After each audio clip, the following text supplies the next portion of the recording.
কেরালাতে এখন কংগ্রেস সরকার হয় আস্তা কেরালার মানুষ হয়ে গেছেন অশিক্ষিত। এটা কিছু মানছে কইতরা যেন কংগ্রেস যায় ইনর মানুষ এটা আবুলি বলে বুড়বক।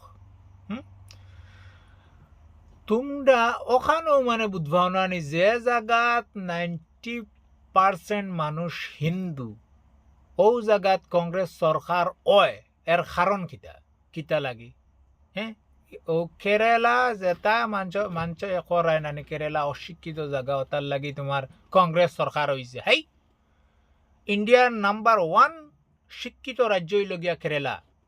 হ্যাঁ এক কথায় হইতে গেলে ওন থেকে আবিষ্কার হয় এডুকেশন সিস্টেম।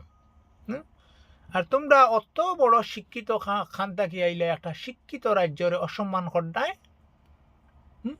কংগ্রেস সরকার ওই গেছিল করি তোমরা আস্তা কেরলের মানুষরে করায় অশিক্ষিত বুড়বক সুড়বক এই সমস্ত মাতরায়।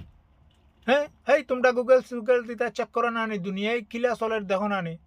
হ্যাঁ কোনটা রাজ্য সব থাকি শিক্ষিত কোনটা রাজ্য সব থাকি ল শিক্ষিত এটা তোমরা জানো না নি।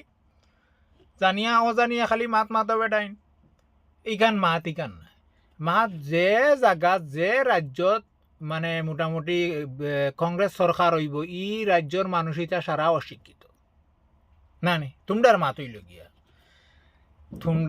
তোমরারে কোনো দিনও বুঝানি যাইতো না এটা ছাড়ো এটা হিন্দু মুসলিম আর বিজেপি কংগ্রেস এটা রাজনীতি ছাড়ো রাজনীতিত লাগিও না মরবায় বুঝছো নি। যে বালা কাম করে তারে সরকার বানাও কোনো অসুবিধা না। ও কেরল দেখছো নি মানে মানে কংগ্রেস সরকার হয়েছে কি সুন্দর চলে। আর টিএমসি সরকার হরিয়া বিজেপি সরকার আইছে ওয়েস্ট বেঙ্গল গড়বাড়ি বা বাঙ্গা শুরু হয়ে গেছে হিন্দু মুসলমানের।